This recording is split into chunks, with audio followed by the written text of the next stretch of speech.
ওরে আমার লক্ষ্মীর ভান্ডার, তুই তো আমার সোনার ডিম পাড়া হাঁস রে। তুই আসিস বলেই তো আজ আমাকে টাকার জন্য আমার স্বামীর কাছে ভিখারির মতো হাত পাততে হয় না। তোর টাকাতেই তো আজকে আমি 2 ভরি সোনার গয়না বানিয়েছি, 2টো ছাগল কিনতে পেরেছি, আর আমার ওই মিংসে স্বামীটাকে সাইজটা করতে পেরেছি। বিয়েতে আমার বাবা 1 ভরি সোনার গয়না কম দিয়েছিল বলে মিংসেটা আমাকে কম কথা শোনায়নি, কম জ্বালায়নি। আর আজ দেখো, টাকার জন্য আমার স্বামী এখন আমার কাছেই হাত পাতে। সত্যি ভগবানের কি লীলা। গিন্নি, ও গিন্নি, কোথায় গেলে গো তুমি? এই তো আমি ঠাকুর ঘরে পূজা করছি। আরে পূজা পরে করবে, আগে শুনে যাও, একটা সুখবর আছে। একটু দাঁড়াও, আমি 5 মিনিট পরে যাচ্ছি। আরে 5 মিনিট পরে এলে হবে না, না হলে অনেক দেরি হয়ে যাবে। ওহ, এই মিংসেটার জ্বালায় শান্তিতে পুজোটাও করতে পারবো না দেখছি। কি হয়েছে? কি এমন সুখবর এনেছো শুনি? এত তলব করছো যে? তলব কেন করছি? তোমার এই লক্ষ্মীর ভান্ডার জলে ফেলে দাও। আমি জানতাম তুমি আমাকে এই কথাটাই বলবে, কারণ আমার ভালো তো তোমার কোনোদিনও সহ্য হয় না। আমি মাসের মাস টাকা পাচ্ছি, সেটা বন্ধ হয়ে যাক, তারপর তোমার কাছে আমি কুকুরের মতো হাত পেতে টাকা চাইবো, আর তুমি মজা নেবে। আমি কি বুঝি না তোমার ফন্দি? তুমি আমার পুরো কথাটা শুনলে না তুমি কথা বলবে? পুরো কথা শোনার কি আছে? তুমি তো বললে লক্ষ্মীর ভান্ডার জলে ফেলে দিতে। হ্যাঁ, জলে ফেলে দিতে বলছি, তার বদল যে তুমি অন্নপূর্ণা ভান্ডার পাবে। অন্নপূর্ণা ভান্ডার নিয়ে আমি কি করব? তুমি এখন মাসে কত টাকা পাও? কেন 1,500 টাকা? যদি তুমি মাসে 3,000 টাকা পাও তাহলে কেমন লাগবে? 3,000 টাকা মাসে? কে দেবে আমাকে? অন্নপূর্ণা দেবে গো তোমাকে। মা লক্ষ্মীর সাথে তো মা অন্নপূর্ণার ঝামেলা হয়ে গেছে, সেই জন্য মা লক্ষ্মী রাগ করে মরতে ছেড়ে পালিয়ে গেছে। তুমি জানলে কি করে? এই তুমি মদ খেয়েছো নাকি বলো তো? আরে আমি কোনো মদ খেয়ে আসিনি। শুকে দেখো, কোনো গন্ধ নেই। তাই তো, কোনো গন্ধ নেই। তাহলে আমি কি তোমায় মিথ্যে কথা বলতে পারি বলো? বলতেই পারো, তুমি আমাকে ফাঁদে ফেলার জন্য মিথ্যে কথা না বলার কি আছে? তোমার কথা তো আমি 1 হাঁটু জলে ডুবে গেলেও বিশ্বাস করি না। ঠিক আছে, তোমাকে বিশ্বাস করতে হবে না, আমি টিভি চালিয়ে দিচ্ছি, তুমি খবরটা দেখো। এই মুহূর্তের সব থেকে বড় খবর, মা লক্ষ্মী মা অন্নপূর্ণার সাথে ঝগড়া করে মর্ত ছেড়ে পালিয়ে গেছে। হ্যাঁ গো, তাই তো। এবার কি হবে? আমি যে মাসের মাস 1,500 টাকা পাচ্ছিলাম, সেটা কি সত্যি বন্ধ হয়ে যাবে এবার? আরে কিচ্ছু বন্ধ হবে না গো গিন্নি, এবার তুমি মাসের মাস অন্নপূর্ণা ভান্ডার পাবে গো। কি করে পাবো? তোমার মনে আছে মাস খানেক আগে আমাদের গ্রামে একটা খাল কাটা হয়েছিল? হ্যাঁ, ওই খালটা তো আমরাই কেটেছিলাম যখন জব কার্ডের কাজ হচ্ছিল। ওই খালেতেই তো মা অন্নপূর্ণা এসেছে গো গিন্নি। তাহলে কি এখন চলে যাব মা অন্নপূর্ণার কাছে? কত সহজ, গেলেই কি মা অন্নপূর্ণা তোমায় দেখা দিয়ে দেবে নাকি? তাহলে মা অন্নপূর্ণার সাথে দেখা করতে গেলে আমাকে এখন কি করতে হবে? তোমাকে শুধু একটা কাজই করতে হবে, ওই যে তোমার লক্ষ্মীর হাঁড়িটা আছে, ওটা নিয়ে খালে জল আনতে যেতে হবে। তারপর তুমি যখন খাল থেকে জল নেবে, ঠিক তখনই হাঁড়িটা হাত থেকে ইচ্ছা করে ছেড়ে দেবে, যাতে হাঁড়িটা খালের জলে তলিয়ে যায়। এরপর তুমি খালের পাড়ে এমন ভাবে কাঁদতে শুরু করবে যেন সত্যি সত্যি তোমার হাঁড়িটা ওই খালের জলে তলিয়ে গেছে। আর ঠিক তখনই মা অন্নপূর্ণা খালের জল থেকে উঠে আসবে, বুঝেছো? ও আচ্ছা, তুমি সেই কাঠুরি আর জলদেবতার গল্পটার মতো বলছো, তাই না? হ্যাঁ, তুমি একদম ঠিক ধরেছো, কিন্তু গল্পটা এখানে একটু আলাদা। কেমন আলাদা? দেখো, যেহেতু মা লক্ষ্মীর সাথে মা অন্নপূর্ণার ঝামেলা হয়েছে, তাই যখন মা অন্নপূর্ণা তোমার লক্ষ্মীর ভান্ডারটা নিয়ে জলের উপরে উঠে আসবে, ঠিক তখনই তুমি বলবে যে ওই হাঁড়িটা আমার নয়। এতে মা অন্নপূর্ণা অনেক খুশি হয়ে যাবে, বুঝেছো? আর যদি সত্যি বলে দিই? আরে সত্যি বললে হবে না, এতে মা অন্নপূর্ণা রুষ্ট হবে যে। তুমি বুঝতে পারছো না কেন? মা অন্নপূর্ণার সাথে মা লক্ষ্মীর তো ঝামেলা হয়েছে। ও আচ্ছা, এইবার বুঝতে পেরেছি। মা অন্নপূর্ণা যখন ওনার ভান্ডার নিয়ে আসবে তখন আমাকে বলতে হবে, হ্যাঁ এটাই আমার তলিয়ে যাওয়া সেই হাঁড়ি। হ্যাঁ, তুমি একদম ঠিক ধরেছো গিন্নি।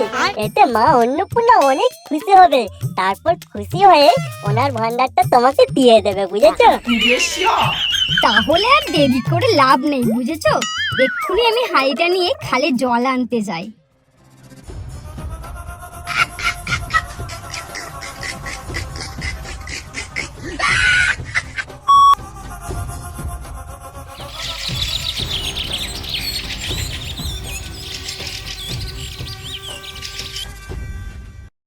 মিংসেটার কথা শুনে তো চলে এলাম। সত্যি কি খালে মা অন্নপূর্ণা আছে? আর যদি না থাকে আর আমার এই লক্ষ্মীর হাঁড়ি যদি তলিয়ে যায় তাহলে ওই মিংসেটাকেও আমি একেবারের মতো এই খালের জলেই তলিয়ে দেব। না, বেশি ভাবার আর দরকার নেই। হাঁড়িটা ডুবিয়ে এবার জল তোলার চেষ্টা করি। এইবার হাঁড়িটা ছেড়ে দিই। ওই তো হাঁড়িটা তলিয়ে যাচ্ছে। এইবার তাহলে কাঁদতে শুরু করে দিই। ওগো, আমার কি হলো গো? আমার হাঁড়িটা যে ডুবে গেল গো। এইবার আমার কি হবে? সংসার চলবে কি করে গো? কে কোথায় আছো? আমার হাঁড়িটা খুঁজে এনে দাও গো, না হলে যে আমি না খেতে পেয়ে মারা যাব। ওটা যে আমার সংসারের একমাত্র সম্বল, যার জন্য আমার স্বামী আমার দিকে আঙুল তুলে একটা কথা বলতে পারে না। আমি সর্বহারা হয়ে গেলাম আমি।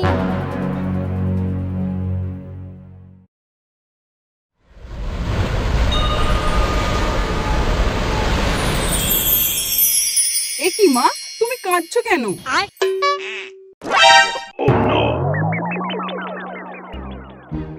এটা তো একদম সত্যি হয়ে গেল। মা অন্নপূর্ণা তাহলে সত্যিই খালে এসেছে। মা, তুমি এসেছো? তোমার কান্না শুনে আমি আর থাকতে পারলাম না, তাই চলে এলাম। কিন্তু তুমি কাঁদছো কেন? তোমার কি হয়েছে? মা, আমি এখানে জল আনতে এসেছিলাম। হঠাৎ করেই আমার হাঁড়িটা ওই খালের জলে তলিয়ে যায়। আমার ওই একটাই হাঁড়ি, ওই হাঁড়িতেই আমার সংসারে রান্না বান্না জল আনা সমস্ত কিছু হয়। ওই হাঁড়িটাই আমার একমাত্র সংসারের সম্বল। ওই হাঁড়ি ছাড়া আমার সংসার অচল হয়ে যাবে। মা, তুমি আমাকে সাহায্য করো মা, না হলে আমার সংসার ভেসে যাবে, না খেতে পেয়ে মারা যাবে সবাই। আচ্ছা ঠিক আছে, আমি তোমার হাঁড়িটা খুঁজে নিয়ে আসছি।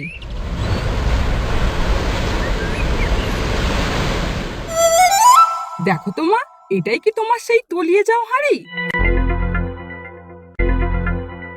যেহেতু এটা লক্ষ্মীর হাঁড়ি, আমাকে সত্যি কথা বললে হবে না, তা না হলে মা অন্নপূর্ণা রেগে যাবে। না না মা, এটা আমার হাঁড়ি না। আমার হাঁড়িটা এর থেকে একটু বড়। আচ্ছা ঠিক আছে, আমি এক্ষুনি তোমার ওই হাঁড়িটা নিয়ে আসছি। তাহলে মিংসেটা মিথ্যে কথা বলেনি, সত্যি কথাই বলেছিল দেখছি। এইবার দেখো তো, এটাই কি তোমার সেই তলিয়ে যাওয়া হাঁড়ি?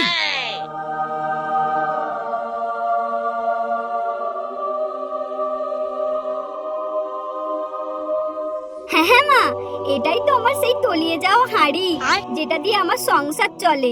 আমার হাঁড়ি আমাকে ফিরিয়ে দাও মা, আমাকে ফিরিয়ে দাও।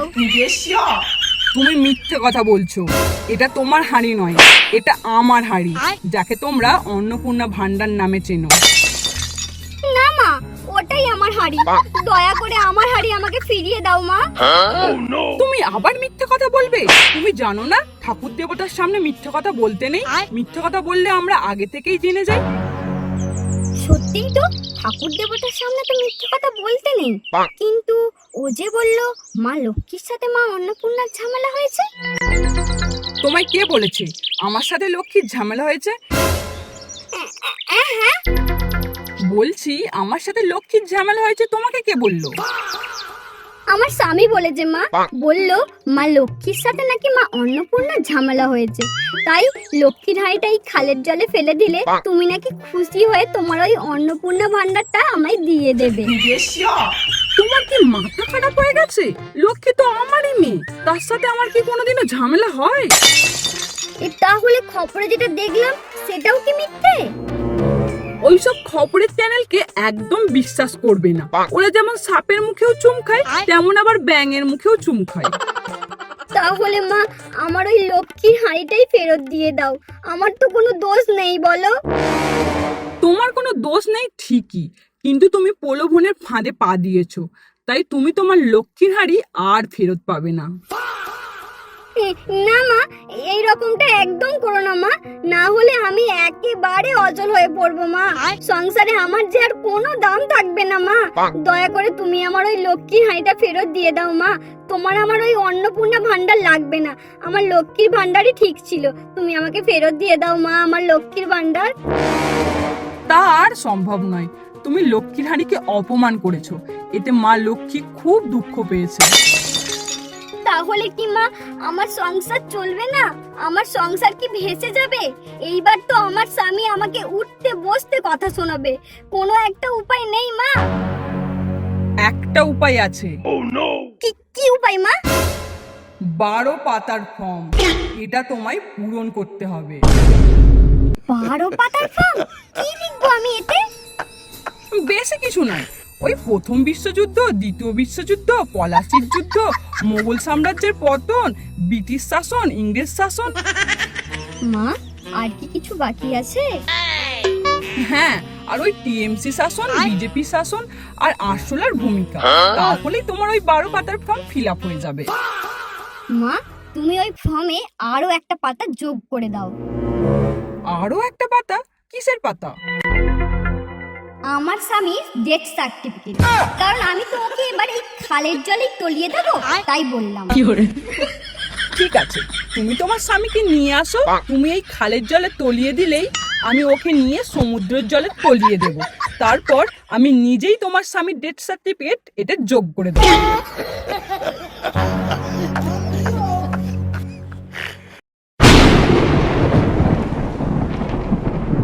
কি ব্যাপার, এত জোরে বজ্রপাত পড়লো কেন?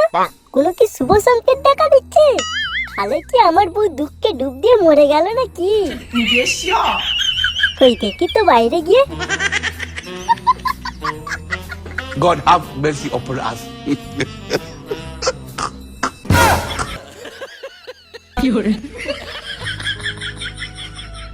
এই তো আর মেরেছে। এটা আমার ছবিতে মালা। কি করে এলো? কোথা থেকে এলো? ওটা আমি পরিয়েছি, তোমার বিদায় মালা। বিদায়ী মালা মানে? কি বলতে চাইছো তুমি? বিদায় মালা মানে হলো তোমায় বিদায় দিয়ে আমি বিধবা ভাতার ফর্ম ফিল আপ করবো, সেই জন্যই আর কি তোমাকে মালাটা পরিয়েছি।